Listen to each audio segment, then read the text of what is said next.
Hi everyone, welcome to my local park.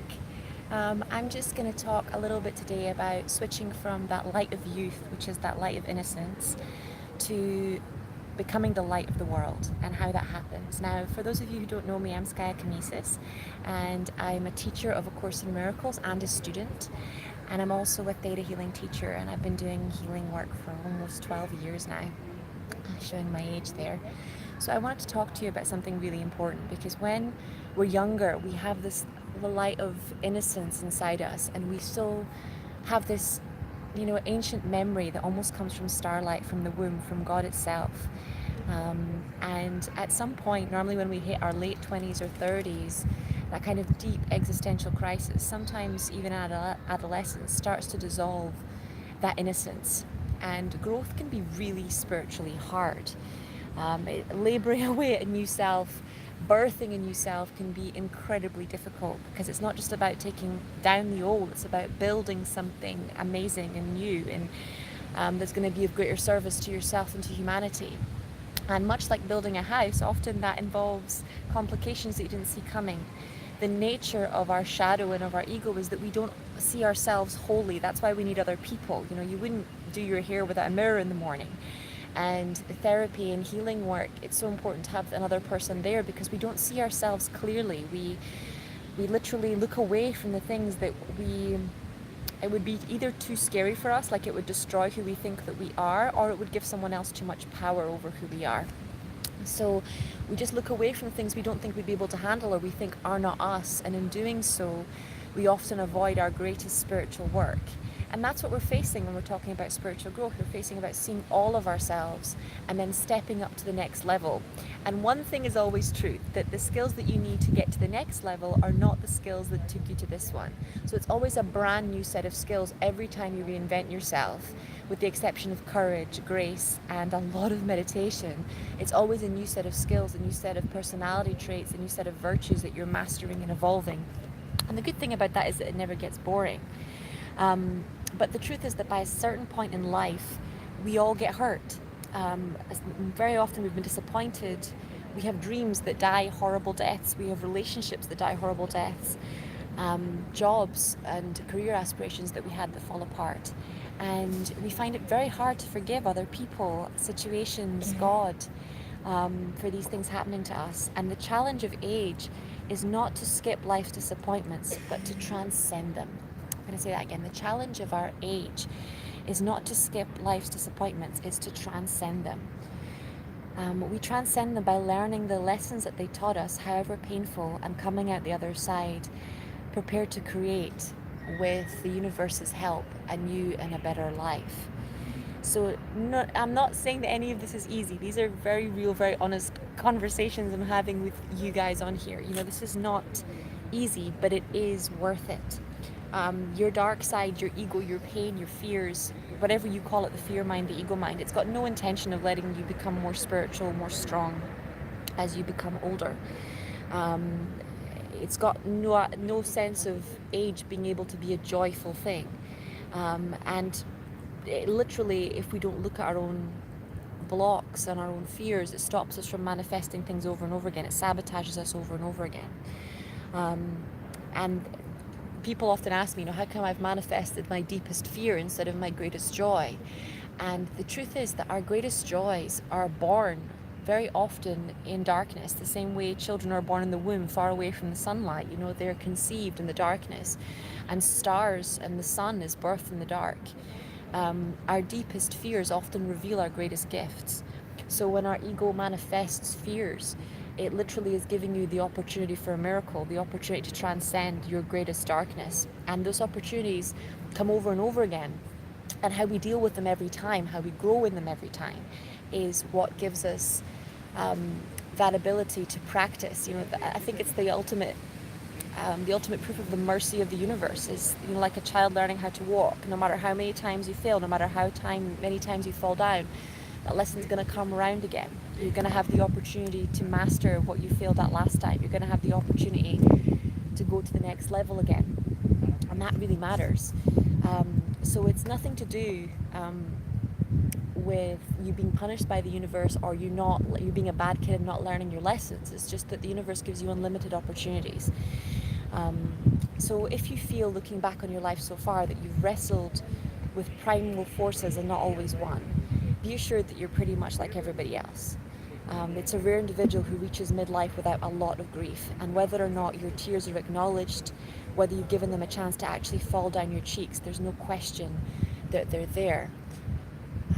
I love reading Dickens, and Great Expectations is one of my favourite books. And in Great Expectations, Dickens says that tears are the rain of the body, or the rain of the mind, like they fall on dry earth and make it whole again. And I think it's the same thing with the tears inside our psyche. I think tears, as they fall on our consciousness, as they fall on our dry and broken hearts, they bring it back a new lease of life.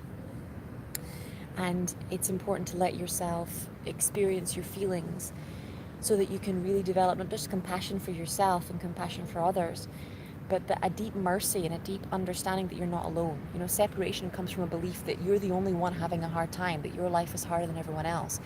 And that self-pity has no power in a space where you look into the eyes of another human being and you see their profound courage and you see the grace in them simply existing and choosing to exist every day.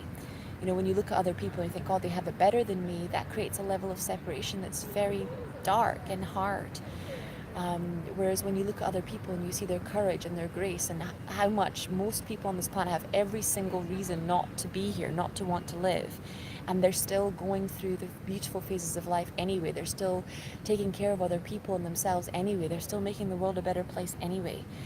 That's where real respect and inspiration and courage comes from, is that connection and that realization that yes, life is hard, but it's also glorious and it's worth living, and that everyone's in it with you. You're not here alone. There's millions of other people in this experience called life, and we're sharing it with each other.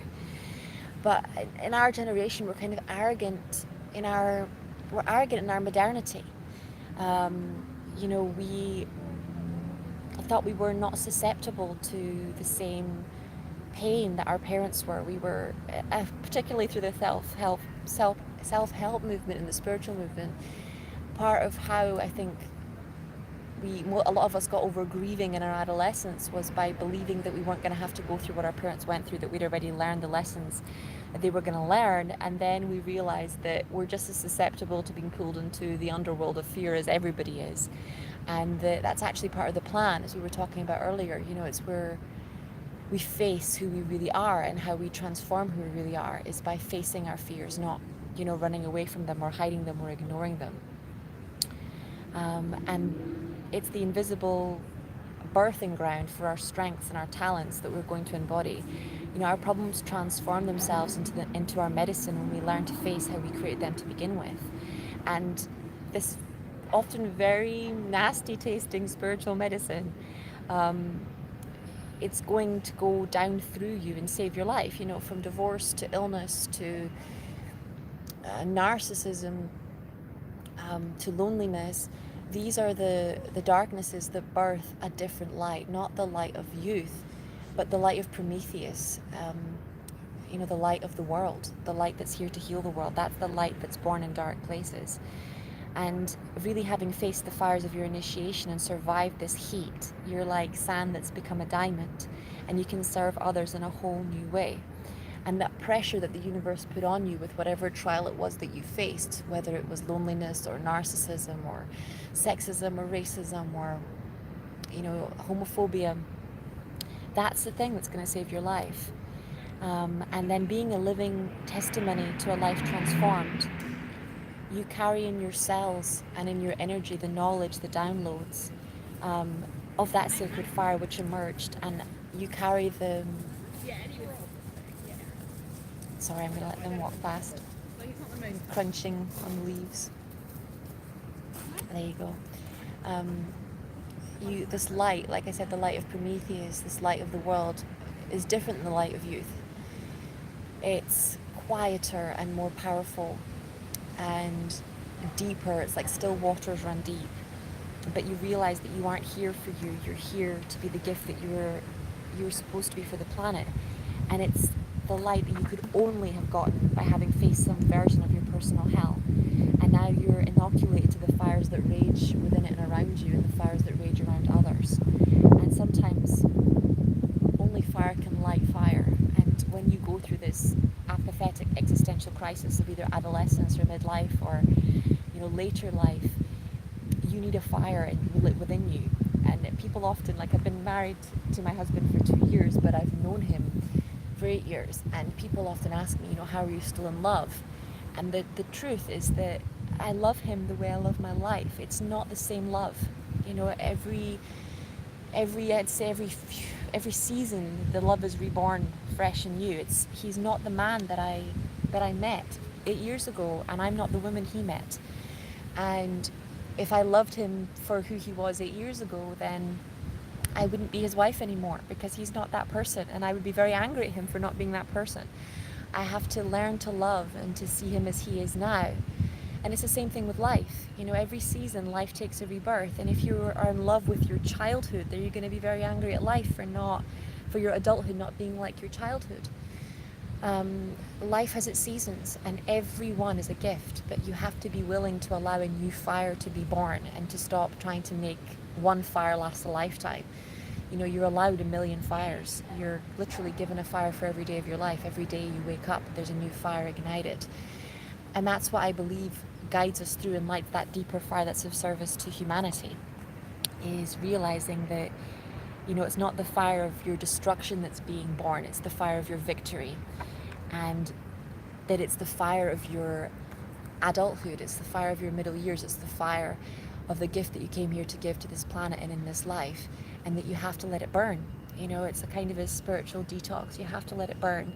Depression, anxiety, fear, terror, hiding, all of these things, they're fires, they're pressure on the sand that becomes a diamond. And if you step into the pressure and allow the transformation to take place, you will get your wings, you will take flight, And that's the important thing to realize, that this is not torture or punishment. This is literally the dissolving of the chains that have bound you your whole life. And it hurts, because the same way that when you take off the shackles of a prisoner, they've got bruises and they've got pain, but it's healing pain, and it's the burning away of the dark and of the sorrow. So don't be afraid of the darkness. Take 3 or 4 days to cry if you need to. Write in your journal. Step into who you really are. Don't be afraid of letting everything go if that means discovering who you want to be. Just also don't be afraid of showing up. Don't be afraid of doing what you need to do. And really realize that even if that light of innocence has died, that it's going to be replaced by the light of Prometheus. It's going to be replaced by the light of the world. Have a wonderful day, guys.